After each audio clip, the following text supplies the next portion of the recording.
नमस्कार, 18 city news channel में आपका स्वागत है। स्वास्थ्य पर चर्चा में आज हम बात करेंगे सदर अस्पताल के चिकित्सक डॉक्टर राजीव सिंह। जी हाँ, इस समय सुर्खियों में इसलिए बने हुए हैं कि नशा मुक्ति का जो कार्यक्रम सरकार द्वारा चलाया जा रहा है वो कितना सफल रहा है और इनके पास आए दिन नशा से जो नशा करने वाले लोग हैं वो आ रहे हैं इनके पास अपने आदतों को सुधारने के लिए।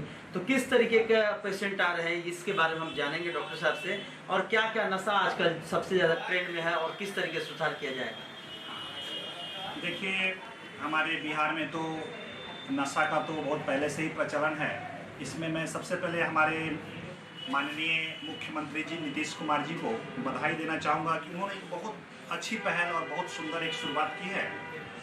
तो हमारे पास हमारे क्लिनिक में आने वाले ज़्यादा जो मरीज हैं, सबसे ज़्यादा तो शराब के ही मरीज आते हैं, जो शराब पीने से जो परेशान हैं, जिनके घर वाले परेशान हैं। और उसके बाद दूसरे नंबर पे हीरोइन एडिक्ट हमारे आरा में, भोजपुर में बहुत पाए जा रहे हैं।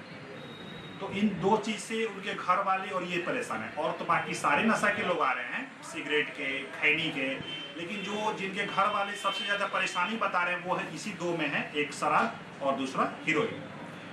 लेकिन सर एक बात आता है कि नशा की जो अभी तो फिलहाल बॉन फेविको ये सब चीज़ों का बहुत ज़्यादा इस्तेमाल कर रहे हैं। सबसे ज़्यादा जो रोड पे लवारिस अवस्था में रहते हैं, कचरा चुनते हैं और भारी मात्रा में ये इनहेल करते हैं।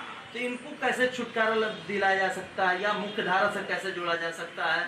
क्योंकि जो तो समझदार व्यक्ति है तो डॉक्टर के पास चला जा रहा है, उनको रिहैबिट सेंटर भेजा जा रहा है या कई तरीके का प्रयास किया, लेकिन इनके लिए देखिए, मैं सबसे पहले एक बात बोलूँगा कि इसमें जागरूकता सबसे ज़रूरी है। मान लीजिए कोई व्यक्ति चाहे जितना भी नशा करे, जब तक वो खुद नहीं चाहेगा नशा छोड़ने के लिए, उसको कोई भी सरकार, कोई भी डॉक्टर उसका नशा नहीं छोड़वा सकता।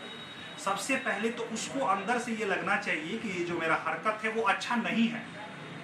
इसके बाद जब दूसरे चरण में वो आता है कि जब ये अच्छा नहीं है तो भाई मेरा मदद कौन करेगा। उसके बाद हम डॉक्टर्स हैं, हॉस्पिटल है और सारा सरकारी कानून तभी लागू होगा जब वो अपना सबसे पहले मन बनाए। कानून बहुत हद तक लोगों को एक तरफ नियंत्रित करता है, इसमें कोई शक नहीं है, लेकिन अपना उनका मन सबसे ज़्यादा जरूरी है, सबसे ज़्यादा, चाहे जो भी हो। सर आप अस्पताल के डॉक्टर हैं, वहाँ तो उतना फैसिलिटी नहीं है। हाँ। आपका निजी प्रैक्टिस भी चल रहा है। हाँ। तो क्या अस्पताल के जो मरीज होते हैं उनके लिए कुछ सुविधा देते हैं, या जो गरीब तबके के लोग मरीज हैं जिनके पास उतना साधन नहीं है कि अच्छे डॉक्टरों के पास जा सके या महंगे व्यवस्था ले सके या कुछ? देखिए, हमारे पास जो भी मरीज गरीब आते हैं वो छोड़ना चाहते हैं शराब, उनके पास पैसा नहीं है, तो मेरे तरफ से उनके लिए इतना हो जाता है कि मैं उनका मुफ्त में चिकित्सा कर देता हूँ। मुझे अगर लगता है कि ये सचमुच गरीब है, इनके पास ऐसा नहीं है दवा खरीदने के लिए भी, तो मैं मुझसे जितना हो सकता है मैं उनको मदद कर देता हूँ। फीस तो मैं उनका ऐसे ही माफ़ कर देता हूँ, और भी जैसे भी दवा भी मैं उनको जैसा भी मदद होता है मैं उनको हर समय करवाने की कोशिश करता हूँ। अभी सर सबसे ज़्यादा कौन सा नशा करने वाले लोग आपके पास आ रहे हैं अपने ट्रीटमेंट के लिए? जी, मेरे पास सबसे ज़्यादा तो ये हीरोइन और शराब के ही लोग आते हैं। यानी सवाल उठता है कि कहीं ना कहीं प्रशासनिक की लापरवाही कहा जाए या कुछ और, जिस तरीके से आप कह रहे हैं कि हीरोइन का यहाँ पर एडिक्शन ज़्यादा लोग आ रहे हैं, आखिर क्या वजह है? अब देखिए, इस पे तो बहुत स्तरों पे काम करना पड़ेगा। सबसे पहला सवाल है कि हीरोइन साधारण लोगों के पास मौजूद हो कैसे जा रहा है। एकदम साधारण लोगों के पास ये मौजूद हो जा रहा है, तो ये कैसे मौजूद हो रहा है, इस पर तो सरकार को गंभीरता से इसको लेना चाहिए। हाँ, और एक बार जो नशा करने के लिए, छोड़ने के लिए तत्पर हो गए और मेरे पास जब वो आते हैं, फिर उसके बाद मैं उनको जैसे चाहे वैसे मदद कर सकता हूँ। सर किस तरीके का ट्रीटमेंट होता है? हाँ, देखिए, आपका ये बहुत अच्छा सवाल है। इसमें ट्रीटमेंट का ऐसा बात है कि देखिएगा, हम लोग बहुत से मरीज नशा छोड़ने का कोशिश तो करते हैं लेकिन छोड़ नहीं पाते। तो इसमें कहाँ कमी होता है हमको पहले समझना है। कमी सबसे बड़ा ये होता है हम लोग से कि हमको पहले हमारे इलाज से मरीज को ये बात क्लियर कट समझ लेना होगा। मरीज को ये बात अच्छे तरीके से समझ लेना होगा उस दवा से कि जब दवा चले तो मरीज को ये लगना चाहिए कि वो अपने बल पर ये नशा को छोड़ सकते हैं। एक बार अगर किसी भी मरीज को ये लग जाए कि ये दवा के बल पर हम ये शराब या हीरोइन छोड़ सकते हैं, तो देखिएगा देर सवेर वो अपने डॉक्टर से चिपके हुए रहते हैं। सर मेरा एक सवाल। हाँ, कि नशा जो कर रहे हैं और इस तरीके का जो गंभीर नशा कर रहे हैं, आपने तो उनसे कंसल्टेंट किया होगा, तो क्या उन्होंने क्या अनुभव बताया कि आखिर वो क्यों करते हैं, किन वजहों से करते हैं, किन परिस्थिति में करते हैं? आपने तो उन्हें एनालिसिस किया होगा, ऑब्जर्व किया होगा, तो पता तो कुछ चलता होगा। देखिए, नशा करने का सबसे खास कारण है दिमागी परेशानी। वो परेशानी चाहे पैसे को लेके हो, अपने घर की व्यवस्था को लेके हो, घरेलू टेंशन को लेकर हो, चाहे जैसे भी हो, कोई या अपने काम के ओवरलोड के कारण हो। हम देख रहे हैं ऐसे भी कर्मचारी हैं, सरकारी कर्मचारी हैं, अच्छा अपना इतने ज़्यादा लोड में रहते हैं, उसके कारण भी वो बोलते हैं कि मेरा यही कारण है नशा करने का। मतलब कि कुल मिला के सारे के जड़ में ये परेशानी है। आर्थिक स्थिति भी इसका एक बहुत प्रधान कारण है। सर, मेरा एक सवाल और है कि देश के प्रधानमंत्री कहते हैं कि सबसे युवाओं का देश भारत है, तो एक तरफ युवाओं का देश भारत तो है ही, साथ ही साथ जिस तरीके से नशे के गर्त में इतना तेजी से हमारे युवा जा रहे हैं, तो क्या ये युवा देश के लिए सही दिशा में कार्य करेंगे या देश को गुमराह? देखिए, इसका जवाब तो आप भी जानते हैं, हम भी जानते हैं और सब लोग जानते हैं कि कभी भी ये जो नशा है पूरे समाज को बर्बाद करके रख देता है। अब इसके लिए हमें हर स्तर पर ठोस कदम उठाना होगा, ग्राम लेवल से लेकर डिस्ट्रिक्ट लेवल से लेकर स्टेट लेवल से लेकर इवन हम यहाँ तक कहेंगे ये कंट्री और इंटरनेशनल लेवल तक हमको इस पर काम करना पड़ेगा। हमारे पास शराब का आयात निर्यात चलता है, ये बिल्कुल इस पे हमको सरकार को अपना मंशा बनाना पड़ेगा। हमारे नीतीश कुमार ने इनमें से बहुत अच्छी शुरुआत की है, बाकी लोग को भी पूरे देश में इसे समझना पड़ेगा। ठीक है, हो सकता है कि शराब से आपके पास रेवेन्यू आता है, मान लिए, लेकिन हमारे सरकार को ये गहराई से चिंतन करना पड़ेगा कि जो शराब पीने के कारण से हमारे मजदूर काम पर नहीं जा पाते हैं, अपने जमीन जायदाद बेच देते हैं, अपना घरेलू टेंशन का शिकार होते हैं, एक्सीडेंट का शिकार होते हैं, उन सब का कीमत जो हमारे देश पर बैठता है, क्या वो आयात निर्यात से वो कीमत कम है क्या? कुछ सवाल का जवाब हमारे प्रधानमंत्री को, मुख्यमंत्री को और सब लोग को सोचना चाहिए, और तभी इस पे कारगर कानून जो कठोरता से पालन हो सके हमारे देश में हो सकेगा।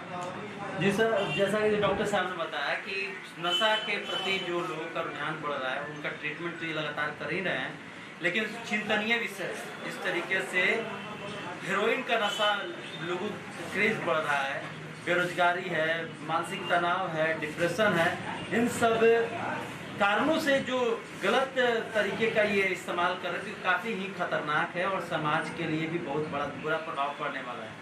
आइए बात करते हैं कि जिस तरीके से कोरोना जो मामला है देश में बढ़ते जा रहा है, और हम भोजपुर की बात करें तो भोजपुर में किस तरीके से कोरोना चल रहा है उसके विषय में बात करेंगे डॉक्टर साहब से। बताइए सर। देखिए, कोरोना को लेके अब तो पूरा हर कोई ये एक बात तो बहुत ही क्लियर कट समझ चुका है कि ये कोरोना आसानी से जाने वाला है, पहला चीज़। अब इसमें सरकार को ये असमंजस पड़ रहा है, सारे सरकारों को, कि हम कैसे लॉकडाउन को खोलें या लॉकडाउन रखें, इसका फैसला सबके लिए कंफ्यूजिंग पॉइंट बना हुआ है। मेरा इसमें छोटा सा राय था, अगर आप लोग को अच्छा लगे, मेरा ये मानना था कि हम लोग को रेगुलर लॉकडाउन तो रखना ही नहीं है, क्योंकि ये किसी के लिए पॉसिबल भी नहीं और बहुत पेनफुल है।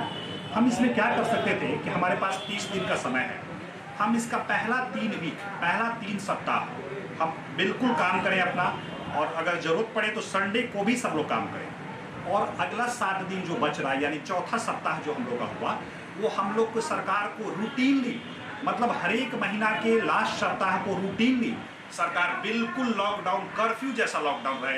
ये डिजीज के ट्रांसमिशन ब्रेक के लिए बहुत ज़रूरत था। लगातार लॉकडाउन, लगातार अनलॉकडाउन, ये सॉल्यूशन नहीं है। ये मेरा अगर आप राय लेते, इसमें आप सारा काम कीजिए, सब काम कीजिए, इवन संडे को भी खोल दीजिए, ट्रेन भी खोल दीजिए, स्कूल भी खोल दीजिए, सब चीज़ खोल दीजिए, लेकिन मंथ के लास्ट वीक को 7 दिन कंप्लीट लॉकडाउन कीजिए। ये एहसास कि कोरोना अभी भी सबसे बड़ा प्रॉब्लम है, ये सारे लोगों के दिमाग में ये बना रहिएगा, और इससे डिजीज ट्रांसमिशन को रोकने भी हमें काफी मदद। यानी 1 सप्ताह का लॉकडाउन करें, फिर उसके बाद पुनः एकदम रूटीनली हर एक मंथ के लास्ट वीक को लॉकडाउन। जो काम में क्षति हो रहा है आप उसको संडे के दिन ड्यूटी करके, सैटरडे के दिन ड्यूटी करके सब लोग कंपनसेट कर सकते हैं, इससे इतना नुकसान नहीं होगा। लेकिन लगातार लॉकडाउन, लगातार अनलॉकडाउन, ये दोनों ही खतरनाक है। तो और कुछ आपके जवाब होंगे जो जनता हमारे जानना चाहेंगे, जिस तरीके से कोरोना में?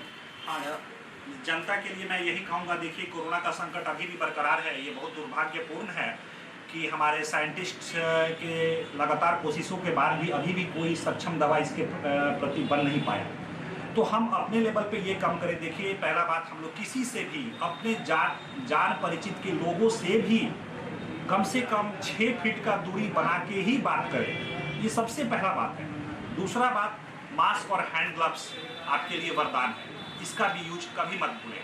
देखिए, हम लोग बहुत ही इमोशनल हैं, हम भारतवासी काफ़ी भावुक होते हैं। कभी कोई मरता है तो हमसे रहा नहीं जाता, हम लोग आवेश में वहाँ चले जाते हैं। ठीक है, ये बात ठीक है, लेकिन याद रखिएगा 6 फीट का दूरी रहना ही चाहिए। चाहे किसी का शादी का त्यौहार हो, किसी के मरने का पर्व हो, या कोई भी फंक्शन में आप जा रहे हैं, 6 फीट का दूरी को अवॉइड करके कोई काम नहीं, चाहे वो कितना भी जरूरी क्यों ना हो। तो ये थे डॉक्टर राजीव सिंह, जिन्होंने बताया कि कोरोना के काल में जो लोग समा गए हैं उनकी आत्मा की शांति के लिए भी लोग दुआ करें, और जो अभी हैं वो सबसे बड़ी बात है कि जहाँ भी जाएं सोशल डिस्टेंसिंग, मास्क और ग्लव्स का पालन जरूर करें, क्योंकि जिस तरीके से लगातार कोरोना के मामले देश में बढ़ते जा रहे हैं, आपको खुद पता भी होगा कि दिल्ली और मुंबई पूरी तरीके से कोरोना की चपेट में है। तो वैसा स्थिति हमारे यहाँ भी नहीं है, लेकिन लापरवाही बरतेंगे तो हमारे यहाँ भी इस तरीके का स्थिति उत्पन्न हो जाएगा।